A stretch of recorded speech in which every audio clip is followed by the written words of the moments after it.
ఎన్నుకోబడ్డ తర్వాత ప్రజాప్రతినిధి ప్రజలతో ఏ విధంగా సత్సంబంధాలు పెట్టుకున్నాడు అన్నదానికి ఇవాళ అసలు నిర్వచనం లేదు, గీటురాయి లేదు, నమూనా అంతకంటా లేదు. ఒక శాసనసభ్యుడు ఉన్నాడంటే ఒక శాసనసభ్యుడు సుమారుగా 5 లక్షల జనాభాకో 3 లక్షల జనాభాకో ప్రతినిధి.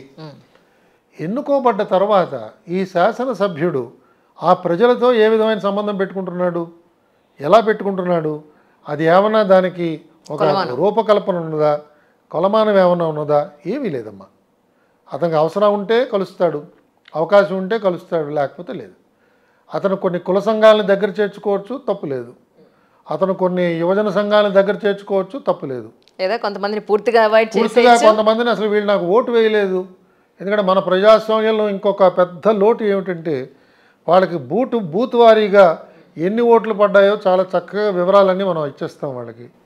కాబట్టి బూత్ నంబర్ 323 వాళ్ళు నాకు 5 ఓట్లే వేశారు కాబట్టి 323 బూత్లో ఉన్న ఓటర్స్ నా వాళ్ళు కాదు. సో ప్రజాప్రతినిధి అక్కడికి వెళ్ళకపోయినా కూడా నష్టం లేదు. ఎలాగో 5 మందే నాకు ఓట్లు వేస్తున్నారు, 5 మంది మా అయితే పోతారు నా దగ్గర నుంచి, అంతే కదా అనుకుంటున్నాడు. కానీ వేరే విధంగా ఆలోచన చేయలేకపోతున్నాడు. కాబట్టి ఇవన్నీ కూడా చాలా చాలా తీవ్రమైన లోపాలు. ఎన్నుకోబడ్డ ప్రజాప్రతినిధులకు కూడా ఒక స్ట్రక్చరు మనం ఇవ్వగలిగి సంవత్సరానికి కనీసం 3 సార్లైనా కలవాలి, 3 సమావేశాలు నిర్వహించాలి, 3 సార్లు ఆన్లైన్ సమావేశాలను నిర్వహించాలి, లేదా 3 సార్లు ఈ విధంగా చేయాలి, 4 సార్లు ఇలా చేయాలి. ఇలాంటివి ఎందుకు మనం నిబంధనలు పెట్టుకోవట్లేదో తెలియట్లేదు. అలాగే చట్టసభలో ప్రవేశపెట్టిన బిల్లులు, అసలు ఆ బిల్లుల యొక్క అంతరార్థం ఏమిటి, ఆ బిల్లు యొక్క ప్రయోజనం ఏమిటి, ఆ బిల్లు యొక్క అర్థం ప్రజలకు అర్థమవుతున్నదా లేదా ఎవరికీ తెలియదు. కేవలం ఆ చట్టాన్ని కొన్నిసార్లు చదివి దాని గురించి ఉపన్యసించవలసిన ప్రజాప్రతినిధులకి ఆ చట్టం గురించి తెలుస్తుంది. తర్వాత ఆ చట్టం నుంచి ఏమైనా ప్రశ్నలు వస్తే రేపు న్యాయస్థానాల్లో దాన్ని వాదించడానికి కొంతమంది న్యాయవాదులు ఆ చట్టం చదువుతున్నారు, ఇంకెవరు చదవట్లేదు. కానీ ప్రతిసారి మనం చూస్తుంటాం శాసనసభ ఏ రాష్ట్రంలో కలిసినా కూడా ఒక 4, 5, 6, 10 చట్టాలు వాళ్ళు పాస్ చేస్తూనే ఉంటారు. ఎందుకు ఈ చట్టాలు తీసుకొస్తున్నారు, చట్టాలు ఉన్న చట్టాల్లో సవరణలు తీసుకొస్తున్నారు, ఏ ఉద్దేశాలతో చేస్తున్నారు? మనం ఎక్కడా ఒక ప్రజాప్రతినిధి వచ్చి మన ప్రాంతంలో ఎలుగెత్తి మాట్లాడే అవకాశం కనిపించట్లేదు. కాబట్టి ప్రజలకి, చట్టసభకి, ప్రజలకి, ప్రజాస్వామ్య నాయకుడికి, ప్రతినిధికి సత్సంబంధాలు లేనంత కాలం కూడా ప్రజాస్వామ్యాన్ని గౌరవించే మార్గం ప్రజలకి తెలియకపోవడం వల్ల వాళ్ళు ప్రజాస్వామ్యంలో ఎవరినైతే నాయకుడిగా ఎన్నుకుంటున్నారో వారి యొక్క పనితీరుని వారు ఎవరు కూడా విశ్లేషణ చేయలేకపోతున్నారు. మీ శాసనసభ్యుడు ఏం చేశాడు అని అడిగితే చెప్పే పరిస్థితిలో కూడా లేరు. కాబట్టి ఒక గాలికి వీస్తే ఆ పెనుగాలిలో కొంతమంది నాయకులు వస్తున్నారు, కొంతమంది నాయకులు కొట్టుకుపోతున్నారు. సో ప్రతి సంవత్సరం ప్రతిసారి ఎలక్షన్లు వచ్చినప్పుడల్లా తుఫాను గాలి వస్తే మనకి ఫలితాలు బాగా కనిపిస్తున్నాయి. అంతేగాని ప్రతినిధుల్ని మనం ఏ విధంగా వారి పనితీరుని చూడాలి, వారిలో ఒక సన్మార్గంలో వెళ్ళే వాళ్ళకి ఇంకా బాగా పెద్దపీట వేయటం, వారిని ఇంకా ఆదరించడం, వారు ధనం ఖర్చు పెట్టారా లేదా ఇలాంటి ప్రమాణాలు కాకుండా ప్రజల కోసం ఎంత మమేకమై చేస్తున్నారు, వాళ్ళని సహజంగానే గౌరవించాలి, వారిని ఆదరించాలి అనే విషయాల దగ్గర మనకు కొన్ని లోపాలు కనిపిస్తున్నాయి. మీరు ఎలా అంటే చాలా తటస్థంగా చక్కగా కొన్ని లోపాలు అని అంటున్నారు, అంటే ఒక హోప్ ఇస్తున్నారు మీరు మీ ప్రతి టాక్లోనూ కూడా ఇస్తారు. కానీ నిజానికి అసలు అవకాశమే లేదన్న దగ్గర కూడా మీరు కొంత అని అంటారు అనమాట. యాజ్ ఎ సివిల్ సర్వెంట్ లక్షణం జనరలైజ్ చేసేలేము. అందులో మనకు కొంతమంది తెలుసు, చాలా చాలా నిస్వార్థంగా పనిచేస్తారు, చాలా కష్టపడి కూర్చున్న కాగితాలని చదువుతారు. కొంతమంది అయితే శాసనసభలో ఇచ్చిన కాగితాలు అక్కడే వదిలేస్తారు, కొంతమంది తీసుకెళ్ళి వాళ్ళ హాస్టల్లో పడేస్తారు, కొంతమంది పాపం చదువుతారు. చదివి నాలాంటి వాడిని కలిసినప్పుడు ఏమండి ఇది ఇలా ఎందుకు ఉందండి, అలా ఎందుకు ఉందండి అని అడుగుతుంటారు. నాకు తెలిస్తే సరే, లేకపోతే నేను కూడా మళ్ళీ చదువుకుని మళ్ళీ వాళ్ళతో మాట్లాడుతుంటాం. అది చాలా తక్కువ మంది చేస్తున్నారమ్మా. ఇది మనకి చాలా చాలా ఇది తీవ్రమైన ఒక లోపం. దీన్ని మనం ఎలాగైనా సరే అధిగమించగలగాలి. కానీ నాకు అనిపిస్తూ ఉంటుంది సార్, అంటే ఈ సివిల్ సర్వెంట్స్ కలిసి నేను వాళ్ళతో మాట్లాడుతున్నప్పుడు, ఇలా ఇంటర్వ్యూలు చేస్తున్నప్పుడు ఎవరైతే ఇప్పుడు రిటైర్ అయిపోయిన తర్వాత ఇప్పుడు గవర్నమెంట్ పోస్టులో లేకుండా కూడా కొంతమంది చాలామంది ఉన్నారు సివిల్ సర్వెంట్స్. ఎందుకంటే మీకు ప్రతి ఇమ్మెన్స్ ఆఫ్ నాలెడ్జ్ ఉంటుంది మీ దగ్గర. సో మీలాంటి వాళ్ళు కూడా వ్యవస్థలో ఉన్న లోపాలని కనీసం 10 మందికి తెలిసేలా మాట్లాడకపోతే ప్రజలకు ఎలా కనువిప్పు కలుగుతుంది అనేది నా బాధ, అంతే, అంతకుమించి ఏం లేదు. కరెక్ట్ అమ్మా, అలాంటి వాళ్ళు మాట్లాడాలి. అందుకే నేను కూడా ప్రయత్నం చేస్తున్నాను మాట్లాడటానికి. సార్ ఎందుకంటే ఒకసారి రిటైర్ అయిపోతే ఇంకా వీళ్ళకి ఎందుకండి, వీళ్ళకి దీని గురించి ఎందుకు మాట్లాడతారండి వీళ్ళందరూ అని ఒక రకమైన భావం. ఇంకొక పక్క భావం ఏమిటంటే వీళ్ళు ఏదో ఆశిస్తున్నారు అందుకు ఇంకా మాట్లాడుతున్నారు అని కొంతమంది ఆలోచన చేస్తుంటారు. ఎవరు మాట్లాడకపోతే ఎలా సార్? ప్రజలకి దైనందిన జీవితంలో వెళ్ళిపోతున్నారు, ఎవరిని ప్రశ్నించే అవకాశం లేదు, వాళ్ళకి అధికారం లేదు.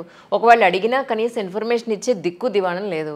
కనీసం ఓకే మీరు ఒక పొజిషన్లో ఉండి 10 మంది గురించి ఆలోచించే ఒక గొప్ప పొజిషన్ నుంచి మీరు ఈరోజు మీకు ప్రతి సమస్య తెలుసు, ఇన్నాళ్ళుగా ఎంతో వర్క్ చేస్తున్నారు మీరు.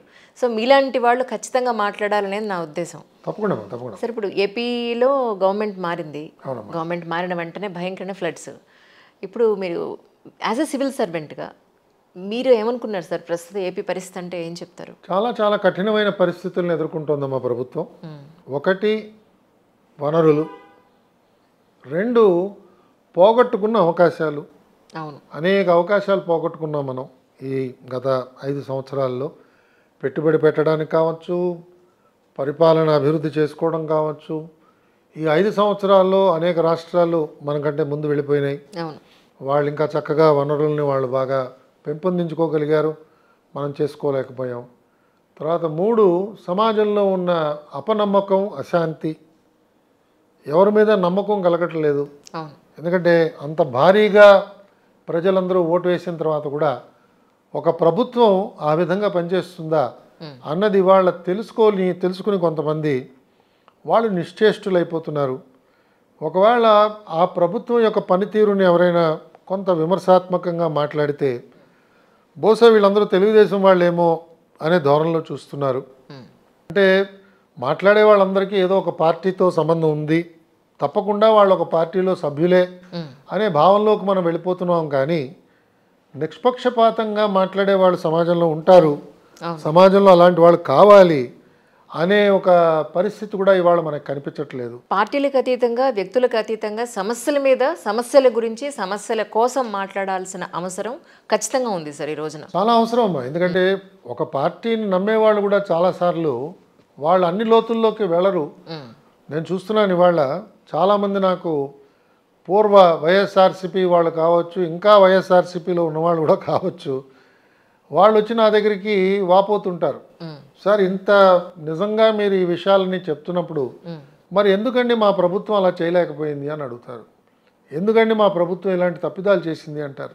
దానికి సమాధానం నా దగ్గర దొరకదు కదా, నేనేం చెప్పగలుగుతాను. కానీ మోస్ట్ ఆఫ్ ది టైమ్స్ మీలాంటి సివిల్ సర్వెంట్స్ ఒక సీఎం పక్కన ఉండి ఇలా కాదండి ఇలాగా అని చెప్పినా కూడా వినని పరిస్థితులే 50% ఉంటాయేమో కదా సార్? 50 ఉంటాయేమో. కొన్ని సందర్భాల్లో అసలు వాళ్ళకి ఇలాంటి సలహా రుచించదు.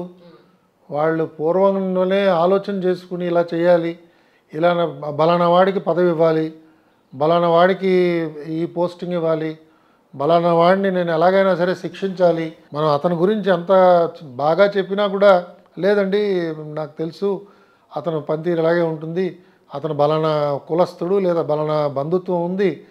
ఇవన్నీ కూడా కొంత ప్రీ మెడిటేటెడ్గా వాళ్ళు ముందుగానే ఊహించి ముందుగానే ఆలోచన చేసి ఆ విధంగా కూడా వాళ్ళు చేస్తూ ఉంటారు. కాబట్టి ఈ ప్రజాస్వామ్య విధానం ఏదైతే మనం పెట్టుకున్నామో ఇది చాలా ఉత్కృష్టమైన పరిపాలన విధానం. కానీ ఆ విధమైన పరిపాలన బాగా సజావుగా జరగాలంటే మాత్రం అందులో పాల్గొనే వాళ్ళందరూ కూడా చిత్తశుద్ధితో పాల్గొనాలి. వారికి స్వలాభం కోసం ఆలోచన చేయకూడదు.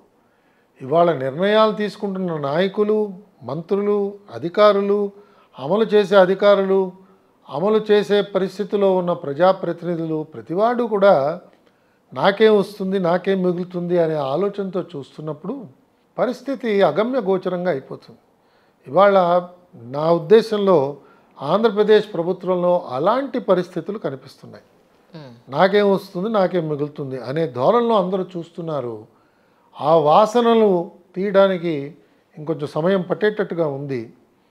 నిస్వార్థంగా పనిచేయడం, అనుకున్న సమయానికి పని పూర్తి చేయగలగటం, అలాగే ప్రజా జీవితంలో మనం కూడా ఏదో ఒకటి చేయాలి ప్రభుత్వం గురించి, సమాజం గురించి అని అందరినీ కూడా మేలుకొలుపు పలికే ఒక రకమైన పరిస్థితి రావడానికి ఇంకొంచెం సమయం పట్టేట్టుగా కనిపిస్తుంది.